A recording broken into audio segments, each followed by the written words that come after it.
Solamente en esta ocasión lo vamos a modificar. Bueno, pues vamos a empezar.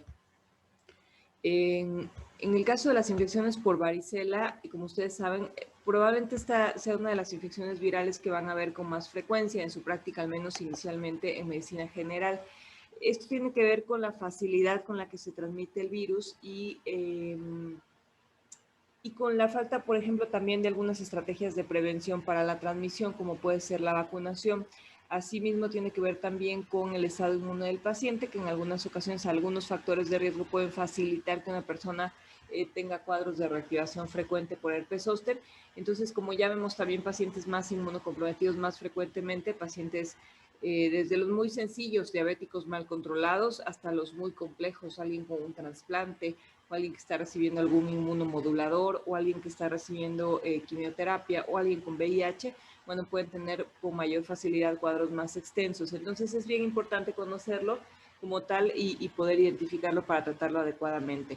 El virus como tal se llama varicela zoster y va a causar dos formas clínicas.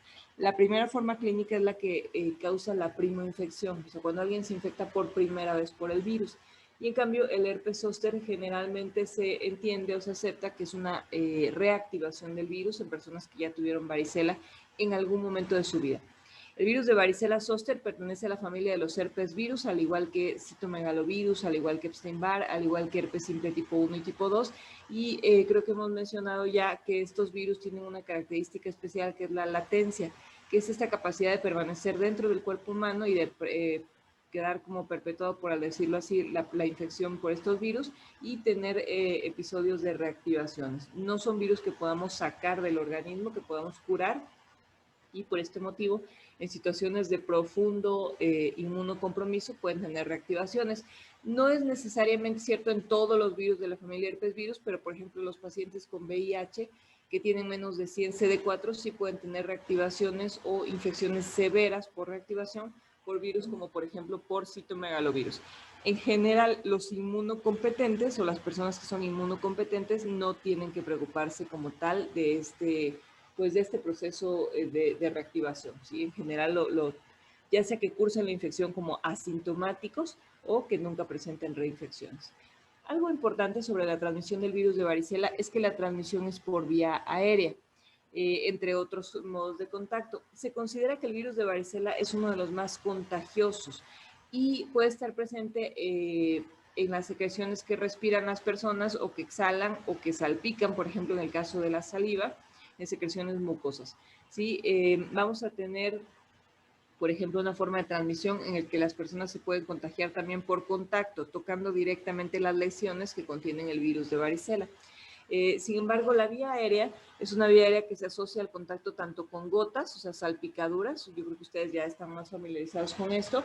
Alguien que esté cerca y que te tose y tiene varicela, bueno, te podría contagiar de varicela, pero también se puede contagiar simplemente por respirar el aire que está en la misma habitación de una persona con varicela. El virus se considera tan contagioso que se cree que su tasa de contagio es de más del 90%. Si en un cuarto una persona permanece con alguien que tiene varicela, pues el 90% de los ocupantes de esa habitación que no son inmunes se van a contagiar. ¿Sí? Entonces, una de las características más distintivas de la infección por virus de varicela es la presencia de lesiones, ¿sí? Lesiones cutáneas o lesiones dérmicas. Y de hecho, el diagnóstico es fundamentalmente clínico. Normalmente se va a asociar a la presencia de lesiones cutáneas que uno puede identificar fácilmente, yo espero que ustedes puedan identificarlas fácilmente, y hacer el diagnóstico. Vamos a ver diferentes tipos de rash. En general, la distribución de los rash, pues la describimos, pues primero dependiendo del tipo de la lesión, ¿no? Si son máculas o son pápulas o son vesículas o son lesiones con costra. Después hablamos de la distribución también. Podemos hablar de si apareció en el tronco, en el cuello, en las manos, en las extremidades superiores e inferiores, en las palmas o en las plantas de las manos. Podemos también evaluar algunas características agregadas, como por ejemplo si es pruriginoso o si es doloroso. Entonces, esas características ustedes las van a interrogar en la historia clínica al paciente y esto les puede dar algunos datos del cuadro clínico que está presentando. En el caso de varicela, las lesiones evolucionan con el tiempo, o sea, no se mantienen fijas como en otro tipo de problemas infecciosos en los que aparece una lesión y se queda exactamente igual hasta que o se cura o va empeorando. Aquí está otro cuadro clínico, o sea, otro tipo de presentación. Entonces, para empezar a marcar algunas diferencias, uno puede apreciar en esta foto que, en la primera, que las lesiones son elevadas, ¿sí? No son lesiones planas. Y en este, pues, diera la impresión de que las lesiones parecieran ser más planas, como si fueran máculas solamente, aunque realmente, pues, tendríamos que tocarlas para apreciar si son pápulas o si son solamente máculas y no están elevadas. Y sin embargo, las lesiones parecieran ser muy similares en este caso, ¿no? Todas se ven como manchas de color rojo, la forma puede variar un poco, el tamaño puede variar un poco. Aquí se ve como hay alguna lesión que ya confluyó, o sea, 2 o 3 que se juntaron y formaron una sola. Y aquí podemos ver lesiones en diferentes tamaños. Algunas tienen una forma umbilicada en el centro, algunas están muy pequeñitas y también podríamos llegar a observar algunas que son solamente máculas y se observan muy tenues. Aquí hay otro tipo de rash, en este caso se puede ver de un color rojo un poco más intenso, se puede ver que es mucho más fino, más chiquito el puntilleo y llega a ser confluente por ese motivo, ¿no? Se vuelven a sumar más lesiones. Y finalmente aquí tenemos otra lesión más en la que podemos ver cómo la distribución está siguiendo un trayecto o un camino, está abarcando solo la mitad del cuerpo, no pareciera haber lesiones en esta zona, ni en la zona superior o en la zona inferior, es como una banda o un cinturón y podemos ver cómo hay algunas partes donde pareciera haber una vesícula, otras donde pareciera haber una costra y otras donde solamente se ven las zonas enrojecidas. Entonces, todo esto es lo que uno tendría que observar en el paciente para poder tener con más claridad cuál es el diagnóstico. En el caso de varicela, estas son las lesiones que vamos a observar y aquí está un poquito más grande la foto para que la vean. La lesión fundamental o clásica o característica de varicela es la vesícula. Antes de ser vesícula puede pasar por un periodo de mácula o de pápula, pero finalmente la lesión más característica y que vamos a buscar en los pacientes con varicela va a ser una vesícula. Una vesícula pues es una lesión que contiene agua, parece una ampolla muy chiquita, muy fina, y contiene agua. Y posteriormente su líquido se puede volver más turbio en el caso de varicela y convertirse en una pústula, si llega a contener de plano un líquido más purulento. Finalmente pasa a un estadio de costra, que de aquí no veo ninguna con costra, tal vez esta está empezando a formar su costra. Noten cómo la lesión en varicela se ve umbilicada. No sé si alcanzan a ver cómo tiene un puntito en el centro, por ejemplo, en esta también se alcanza a observar, aquí también se alcanza a observar, en esta se observa también con claridad. Tiene un punto en el centro, entonces ese es un dato característico de las lesiones por varicela, tienden a ser umbilicadas, tienden a tener eritema alrededor de la lesión, vean cómo hay un halo de color rojo alrededor de cada una de las lesiones, pueden ser o tienden a ser muy pruriginosas y otro de los datos clave, aparte de que sean vesículas, es que se encuentran en diferentes estadios. No todas aparecen al mismo tiempo y no todas están francamente en vesícula. Algunas están más avanzadas, como esta, otras están más en forma de vesícula, y aunque aquí no se alcanza a apreciar, también podría haber máculas o pápulas en otras partes del cuerpo. Estas son las otras fotos. Estas son de pacientes que no tienen varicela. Por ejemplo, este es un paciente con rubiola. Este es un paciente que tiene un herpes zóster. Entonces aquí nos vamos a detener un poquito para verlo porque como pueden observar, la lesión está, ustedes lo saben ya, está siguiendo el trayecto de un dermatoma, un trayecto nervioso. Entonces las lesiones por herpes zóster siempre abarcan solo la mitad del cuerpo, no abarcan ambos lados del cuerpo. En general esto es un dato que les puede ayudar para hacer el diagnóstico, normalmente está solo de un solo lado.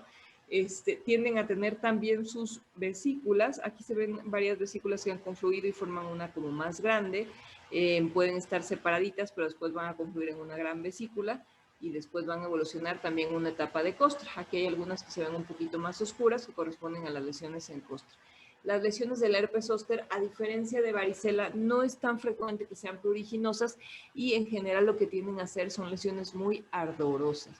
Otra característica clínica de las lesiones por herpes zóster es que los pacientes refieren un dolor que le llamamos de tipo neuropático. Es muy característico porque no es un dolor convencional. Los pacientes pueden describir la sensación de quemadura, pueden describir una sensación ardorosa, pueden describir sentir como toques eléctricos en donde están las lesiones. Algunos pueden tener alodinia, les molesta el roce de la ropa, o sea, les molesta incluso solamente el roce o pasar la mano sobre la piel y esta sensación puede ser muy incómoda o dolorosa. Entonces, algunos pacientes pueden empezar a presentar el dolor incluso antes de que aparezcan las lesiones y después de unos cuantos días o semanas aparecen como tal las lesiones. Este cuadro está muy florido para que ustedes lo puedan ver con más claridad, pero en realidad pueden aparecer solo unas cuantas lesiones aquí o solamente otras acá. O sea, no siempre se llena como tal toda la banda, de toda la banda del dermatoma. ¿Sí? Este está representando uno de los más frecuentes, que son dermatomas abdominales o torácicos, son los más habituales, y por eso se ve así un poquito más extenso. En este caso, esta es una fotografía de una paciente con sarampión y bueno, las lesiones tienden a ser confluentes y muy enrojecidas y todas parecieran estar más o menos de la misma pues característica de lesión, que parecen ser máculas, ¿no? No se ven algunas que estén en costra ni otras que estén en vesícula. En el caso de varicela, la distribución es cefalocaudal, o sea, empiezan desde la cabeza hacia abajo. Entonces pueden aparecer en la frente, en la cara, en la cabeza, en el cuello y de ahí van a ir distribuyéndose hacia el resto del cuerpo. Y esto es importante porque nos permite diferenciarlo de otras enfermedades infecciosas. Vamos a encontrar múltiples lesiones en diferentes estadios, todas están en diferentes estadios, máculas, pápulas, vesículas, pústulas y costras. Una característica de varicela también es que las lesiones van a ser pruriginosas en sus diferentes estadios y otra característica clínica que tal vez permita diferenciarlo de otras enfermedades infecciosas es que pueden aparecer lesiones en las palmas y plantas de los pies, las palmas de las manos y las plantas de los pies, a diferencia de otras enfermedades infecciosas. Entonces, esto cierra mucho el diagnóstico diferencial. O sea, pueden tener los pacientes lesiones en palmas y plantas, y esto no es muy común. Yo diría que vamos a observar lesiones en palmas y plantas en pocos otros casos, como por ejemplo en sífilis, podemos tener lesiones en palmas y plantas. En las infecciones por el virus de Coxsackie, la enfermedad que se conoce como mano, pie, boca, pues como su nombre lo dice, los pacientes tienen lesiones en las palmas de las manos y en las plantas de los pies. En el caso de la fiebre manchada de las montañas rocosas, la infección transmitida por Rickettsia rickettsii, también pueden aparecer, pero aquí no son vesículas, son más bien pápulas y máculas en las palmas de las manos y en el caso de varicela. Entonces es importante tomarlo en cuenta porque las otras, sarampión, rubiola, parotiditis, algunas enfermedades exantemáticas, algunas reacciones alérgicas, no es habitual que aparezcan en las palmas de las manos. La lesión se puede acompañar, o las lesiones se puede acompañar de comezón, dolor en algunas ocasiones de bajo grado y también pueden estar acompañadas de síntomas sistémicos.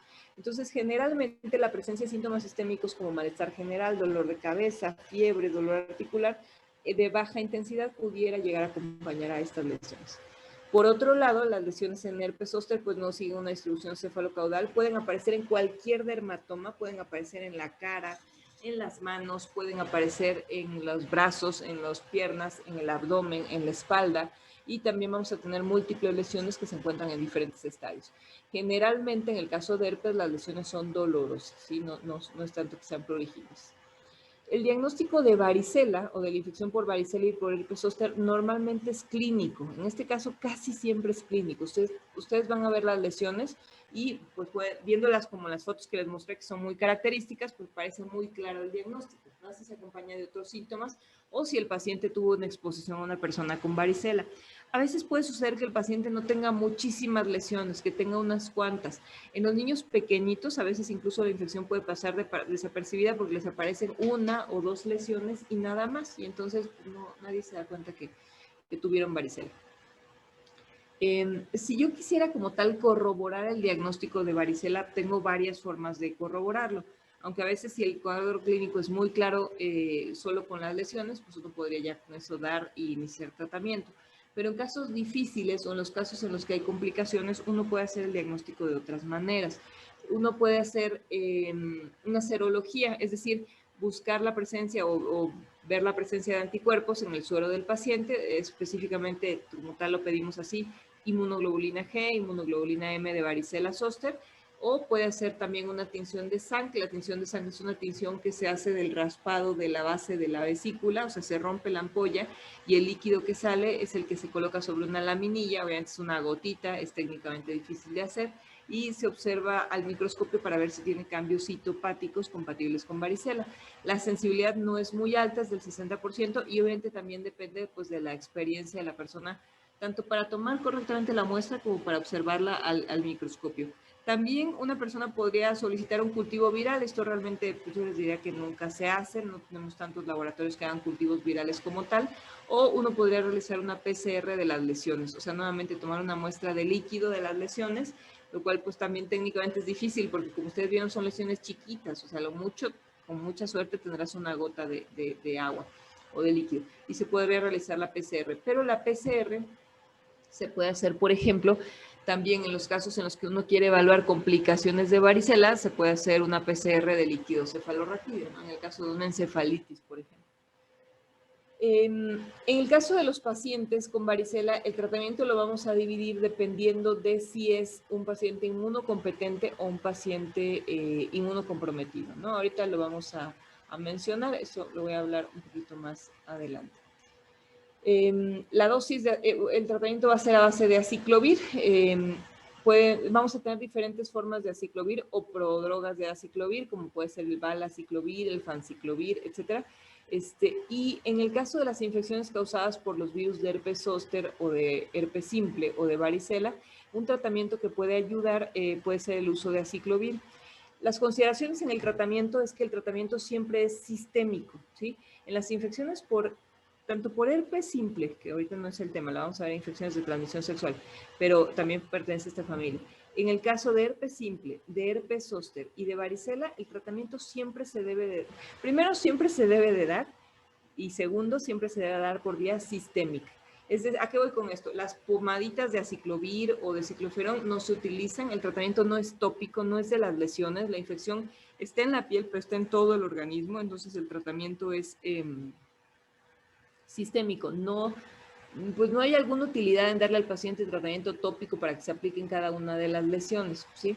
Y el otro punto es que siempre se da. Antes, hace mucho tiempo, decíamos, bueno, si alguien tiene varicela de chiquito, pues que le dé y que se infecte y que y para que ya tenga inmunidad, porque ciertamente estos virus sí generan una inmunidad duradera.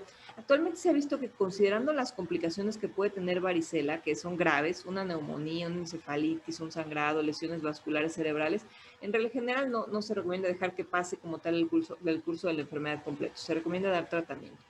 Y lo otro relevante en cuanto al tratamiento con aciclovir en estas infecciones es que la dosis es distinta. No es lo mismo tener una dosis de aciclovir para herpes simple como para una encefalitis por herpes simple, como para una varicela o como para un herpes zóster que, por ejemplo, se encuentra en la cara. Entonces, en términos generales, la dosis de varicela de tratamiento con aciclovir para un paciente con varicela, digamos no complicada, es de 800 miligramos cada 5 horas. Es una dosis alta, ¿sí? Para que se den una idea, en el caso de las infecciones por herpes simple, lesiones en la boca o herpes genital, el tratamiento son 400 miligramos de aciclovir cada 8 horas. Van a encontrar muchas dosis, muchas variaciones de dosis, pero creo que el punto importante es que en el caso de varicela la dosis tiende a ser habitualmente más alta.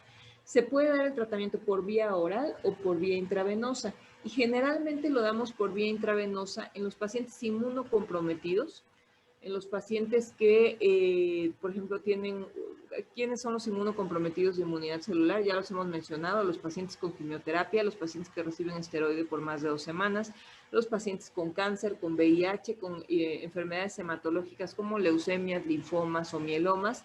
Ellos serían los pacientes en los que uno puede considerar dar tratamiento de forma inicial intravenoso y después darlo por vía oral. En los pacientes que tienen lesiones oftálmicas o en cara o que afectan alguno de los pares craneales, también se recomienda dar el tratamiento intravenoso. En los pacientes que tienen más de 2 dermatomas, que son generalmente los inmunocomprometidos. Es poco habitual que una persona tenga 2 o 3 dermatomas afectados en el caso del herpes zóster, pero los pacientes que tienen herpes zóster y que les está afectando 2 dermatomas o más, también se recomienda que el tratamiento por la severidad del cuadro sea intravenoso, puede ser todo el tiempo intravenoso o puede ser solamente inicialmente intravenoso y una vez que esté controlado pasar a vía oral. Esto creo que ya lo habíamos mencionado, esto también ya lo habíamos dicho.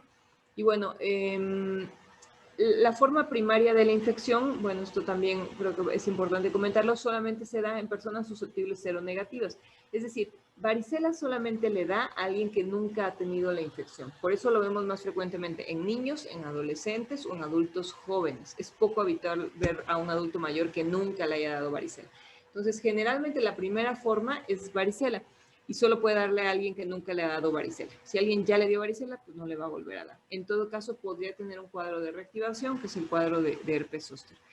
Generalmente varicela se presenta al final de invierno e inicio de la primavera, o sea, exactamente ahorita, en este momento, marzo, abril, mayo, son los meses en los que este cambio de temperatura favorece la transmisión y el contagio del virus.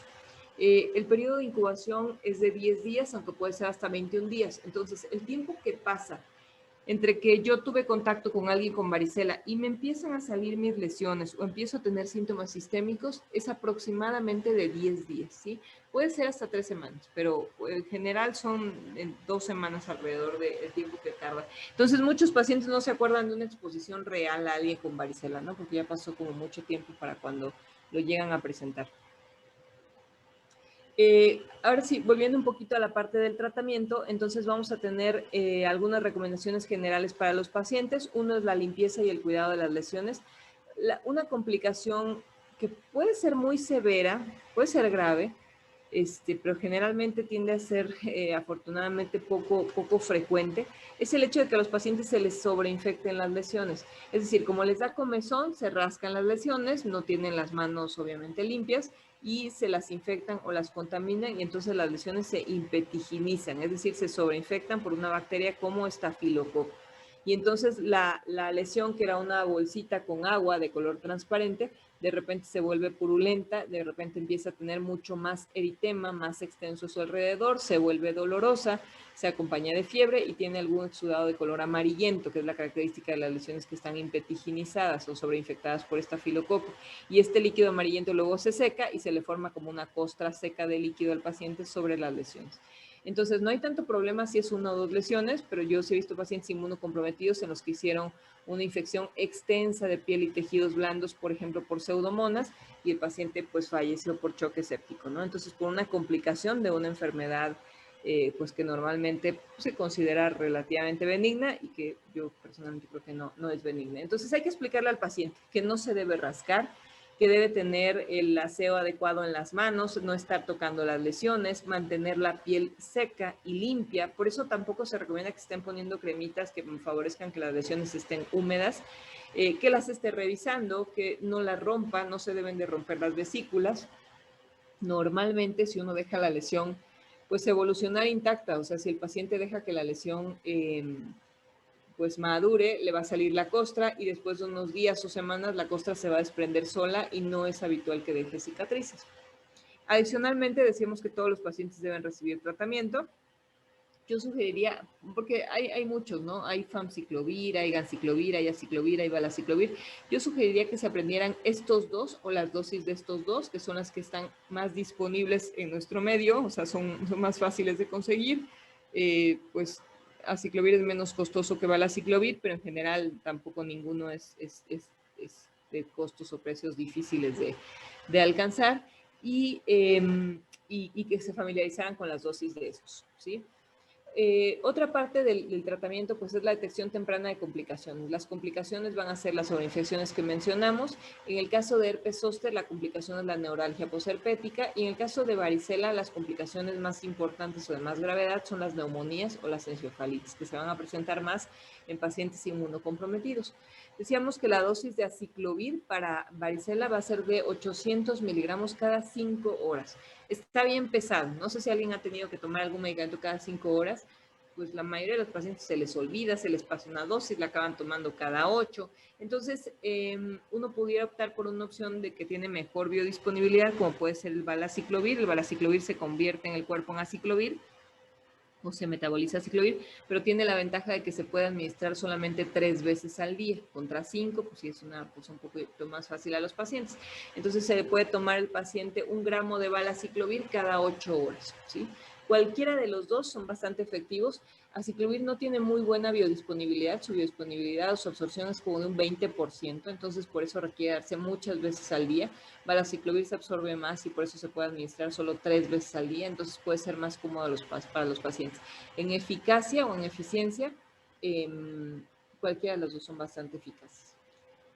¿Qué vamos a hacer con los pacientes que se expusieron a varicela, ¿no? Un paciente que, esto es como frecuente, ¿no? Oye, fui a una reunión y después de unos días me enteré que uno de los que estaban ahí tiene varicela. Y a lo mejor en una persona joven, inmunocompetente, pues no va a tener repercusiones. Pero, por ejemplo, en una mujer embarazada que fue a esa reunión, o en un paciente con cáncer que fue a esa reunión, pues sí puede tener algunas implicaciones de mayor gravedad. Entonces, para varicela y para herpes zóster existen vacunas, ¿sí? Sin embargo, estas vacunas, tanto la de varicela como la de herpes zóster, son vacunas de virus vivos atenuados.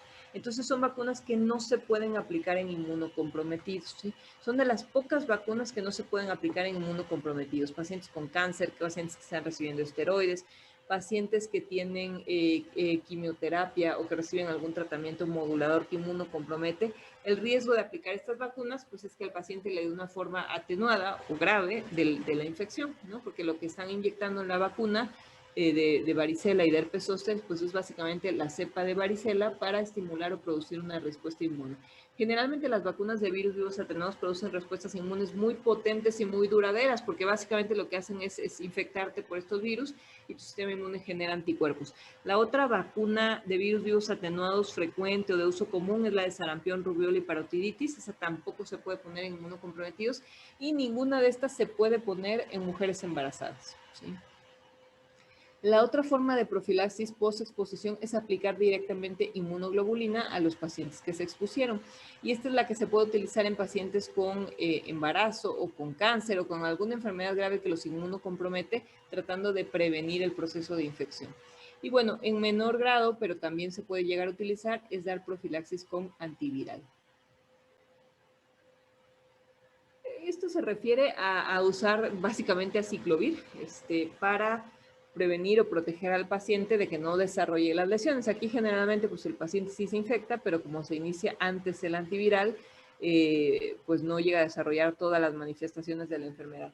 Como el periodo de incubación de varicela es largo, generalmente se recomienda que si alguien se expuso a varicela y desea tomar profilaxis para que no le aparezcan las lesiones o no desarrolle la enfermedad, empiece a tomar el aciclovir o el valaciclovir 10 días después de su exposición para que coincida justo con cuando el periodo en el que iban a salir las lesiones.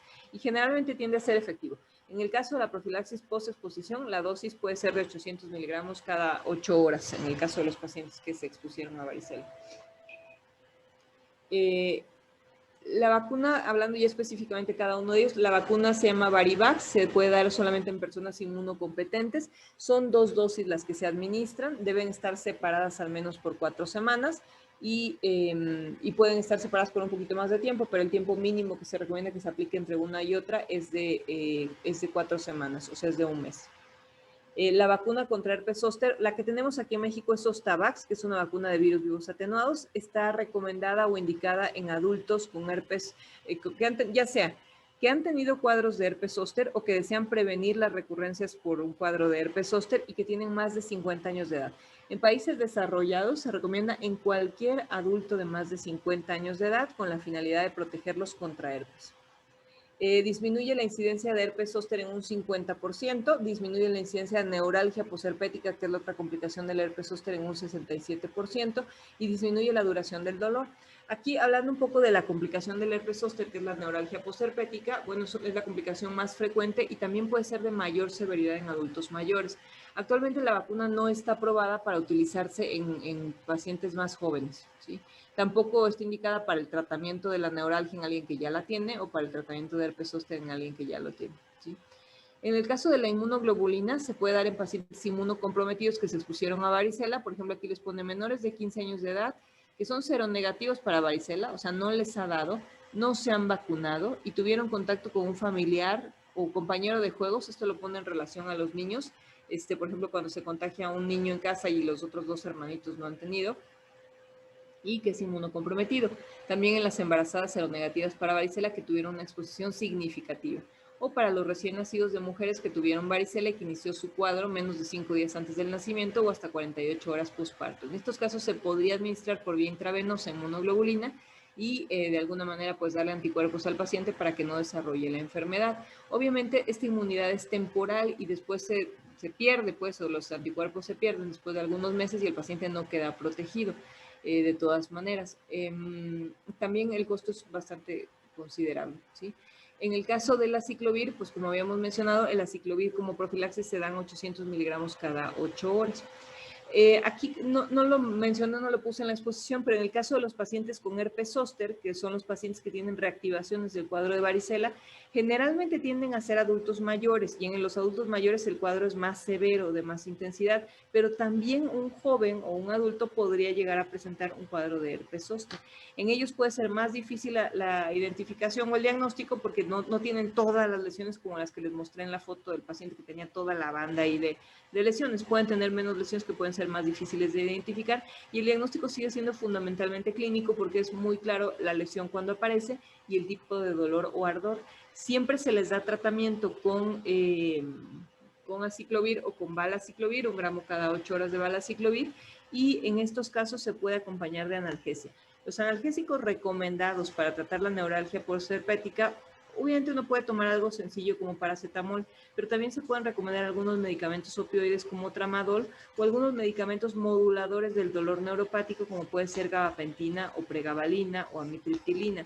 Y estos medicamentos generalmente se utilizan por semanas. El paciente, sobre todo el adulto mayor que tiene un cuadro severo de herpes zóster, que tiene muchos dermatomas, que tiene mucho dolor, puede llegar a tener dolor que puede ser incapacitante. Yo tenía una paciente que le salió un herpes en cara y afectaba la rama oftálmica del trigémino, y la paciente no toleraba la luz y le dolía la cabeza todo el día, y la pobre paciente no pudo salir de su casa por semanas porque no toleraba la molestia de la luz, ni siquiera el contacto del aire en la cabeza. Entonces, hay adultos mayores para los que el cuadro puede limitarlos, puede ser tan doloroso que no puedan dormir o que no se puedan mover o no se puedan sentar. Entonces, en esos casos, generalmente hay más éxito si uno los identifica más tempranamente, cuando apenas están saliendo las lesiones, y desde un inicio de tratamiento tanto con el antiviral como con el analgésico, o sea, como con el paracetamol o el tramadol o la amitriptilina. Una particularidad de estos medicamentos es que todos, el tramadol puede dar constipación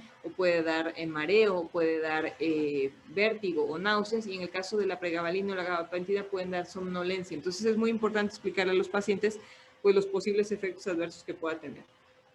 Generalmente estas dos infecciones, tanto herpes zóster como varicela, son enfermedades, o sea, habitualmente son autolimitadas, pero la severidad de sus síntomas sí garantiza que les demos tratamiento, porque sin tratamiento los síntomas tienden a ser muy prolongados. Un paciente con varicela que no se trata, pues va a pasar 14 días con su cuadro y después va a quedar con algunas de las, puede desarrollar alguna de las complicaciones como es una neumonía o una encefalitis. Y un paciente con herpes zóster sin tratamiento, el dolor le puede durar meses o hasta años. Entonces, en todos los casos se recomienda dar tratamiento. Ustedes que son personal de salud, mi recomendación sería que si no se vacunaron contra varicela, se vacunen. Se van a exponer a pacientes con varicela, no se van a enterar hasta que el paciente, el niño o el chiquito o la mujer embarazada ya venga con las lesiones, pero seguramente van a haber pacientes. Los pacientes son contagiosos aproximadamente unas 48 horas antes de que aparezcan las vesículas. Entonces, un paciente con varicela puede contagiar a las personas con que no son seropositivas unos días antes de aparecer con sus lesiones, o cuando tenga solo un poco de malestar general, como puede ser el dolor de cabeza o la fiebre. Entonces, mi recomendación sí sería, si son inmunocompetentes, que se vacunaran, que se pusieran las 2 dosis para evitar como las complicaciones. Niños, no sé si alguien tenga alguna duda de esto. Yo sí, doctora. Dime. ¿Qué factores influyen en que este virus de la varicela se reactive y el paciente le dé herpes zóster? ¿Y qué tan común es? Aproximadamente el riesgo de reactivación de una persona puede ir en su vida, a lo largo de su vida, es como de un 10%. Se han identificado, por ejemplo, los inmunocomprometidos, ellos definitivamente tienen un riesgo más alto. Por ejemplo, alguien trasplantado, considerando la severidad y la frecuencia, de entrada todos los trasplantados toman profilaxis con aciclovir, todos toman profilaxis en el primer mes post-trasplante. Pero bueno, otros factores más habituales o más comunes para personas inmunocompetentes que se han descrito es la exposición a luz ultravioleta, la exposición solar, o sea, el paciente que fue de viaje y se asoleó, y episodios que puedan facilitar inmunocompromiso transitorio, ¿no? Como episodios de mayor estrés o mayor desgaste físico, ¿no? Pacientes que pasan por periodos de estrés físico, emocional, y que hay desgaste en horas de sueño, en horas de alimentación, también pueden tener un mayor riesgo para desarrollar lesiones por herpes zóster. Y todos los medicamentos inmunomoduladores como quimioterapias o esteroides pueden facilitar que el paciente tenga un episodio en su vida, no necesariamente más episodios frecuentemente. Doctora, yo tengo otra pregunta. En una mujer que esté buscando embarazarse y que no le ha dado varicela, ¿se recomienda que se ponga la vacuna o es mejor pues esperar eh, pues que no tenga contacto con alguien con Sí. varicela? No, o sea, yo creo que lo que recomendaría, y particularmente en mujeres, y creo que es una pregunta importante, mujeres en edad fértil que nunca, o sea, que planean en algún momento embarazarse, la recomendación es que se vacunen, ¿sí? Varicela durante el embarazo puede provocar complicaciones para la mamá, le puede dar neumonía, encefalitis, vasculitis, eventos vasculares cerebrales, y puede provocar malformaciones en el bebé. Entonces es un riesgo muy alto, o sea, como para jugárselo a esperar a ver si no hay exposición, porque uno puede decir, bueno, nunca me va a pasar, pero son 9 meses el embarazo. Entonces, de verdad, a mí sí me ha tocado señoras embarazadas que me hablan, oye, ¿qué cree? Es que me acabo de enterar que, y ahí va, mi hijo fue a una fiesta la semana pasada y resulta que uno de los niños que estaban ahí tuvo varicela y pues ahorita no sabemos si él tiene porque tiene fiebre y dolor de cabeza y ya aparece entonces la angustia, el estrés y la incertidumbre, pues es bastante alto. Entonces yo creo que es una vacuna que recomendaría. De hecho, aquí en México no está en la cartilla de vacunación, pero básicamente por cuestiones niños más que tienen que ver con su costo y con la dificultad para la administración. Pero en países desarrollados en el mundo se recomienda que todos los niños estén vacunados contra varicela y que todos los adultos estén vacunados contra varicela, independientemente de su riesgo, de si son inmunocompetentes o no. Entonces, no, mi recomendación es que sí se vacunen, particularmente mujeres o sea, mujeres que están en edad fértil y que planean embarazarse en algún momento, es mejor vacunarse y tener la protección y la tranquilidad a no vacunarse. Obviamente esta vacuna no se puede poner en personas que están planeando embarazarse ya, ¿sí? Por eso el mejor momento es para ponerlo en los niños o en los adolescentes, pero si un adulto, pues dice, bueno, yo eventualmente sí me voy a embarazar y no lo estoy planeando hacer ahorita, pues sí es mejor vacunarse, ¿sí? Evidentemente, la vacuna, al ser de virus atenuados, sí es una vacuna potente y es una vacuna con efectos secundarios, ¿eh? Te da fiebre, te duele el día que te pones la vacuna, etcétera, pero bueno, fuera de eso no hay otro riesgo de complicaciones. Y todas las vacunas, aunque no protejan al 100%, porque no te protegen al 100%, no te garantizan que no te va a dar, sí te protegen contra enfermedad grave. Y el hecho de que uno tenga anticuerpos, el hecho de que la mamá tenga anticuerpos contra varicela, sí protege al bebé. Entonces, las mujeres que ya tuvieron varicela, y eso también es importante, no necesitan volverse a vacunar, o sea, ellas ya tienen inmunidad protectora de por vida, al menos durante el embarazo para el bebé, para malformaciones. Gracias, doctora. Doctora, y por ejemplo, una persona que la vacunaron de niña, ¿ya el adulto se tiene que volver a vacunar o es suficiente con la de la infancia? Es suficiente con la infancia. Si los vacunaron de chiquitos, ya con eso es suficiente. Es una vacuna que se aplica una vez en la vida. Si uno no sabe si lo vacunaron o no se acuerda, porque esta vacuna, pues ahorita sí está en el esquema nacional de vacunación, pero si de repente hubo escasez en ese momento y no se aplicó y se pasó la edad y uno no sabe, una forma de saber si está inmune contra varicela, o también, ¿no? Si dices, pues es que les dio a mis hermanos y a mí no me dio y yo no supe si me dio o no se acuerdan, es hacerse la serología, o sea, hacerse la IgG y la IgM para varicela, y si ya tienes anticuerpos, pues ya eres inmune contra varicela. Y tengo otra duda, perdón, es que a mí me la aplicaron, pero no estoy segura si me aplicaron la segunda dosis. ¿Tendría que volverme a aplicar? Si ya pasaron años de la primera dosis, sí habría que volvérsela a aplicar. O sea, si ya pasaron años de la primera dosis que se quedó incompleta, sí habría que volvérsela a aplicar, ¿sí? Ok, gracias. Sí. Disculpe, doctora, en relación a la vacuna, ¿se encuentra en sector salud público y en todo caso, cuál sería su precio? Fíjate que hasta donde yo tengo entendido, el sector salud no se encuentra, pero lo sé con más certeza para los adultos. O sea, sé que no hay vacuna para adultos en el sector salud, o en el sector público. Para niños, sé que sí está ya en el esquema, pero no sé si lo tengan disponible, ¿no? Mi primera impresión sería que en adultos no.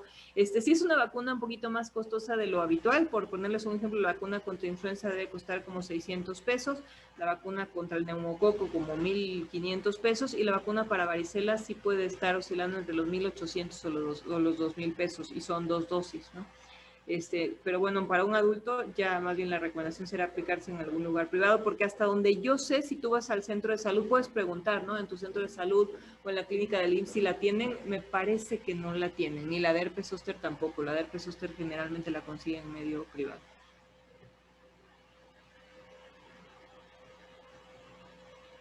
Gracias, doctora. Muy bien, ok, entonces, si no tienen alguna otra duda, la próxima clase, entonces vamos a hablar de hepatitis A, hepatitis B y hepatitis C, son las que más me interesa que conozcan. Particularmente en el caso de ustedes, niños, me interesa que conozcan los síntomas, el cuadro clínico de una hepatitis viral, que conozcan la forma de diagnosticarlo. La hepatitis A pues realmente no tiene un tratamiento, pero hepatitis B y C sí tienen tratamiento. Entonces, al menos los principios básicos del tratamiento los vamos a revisar.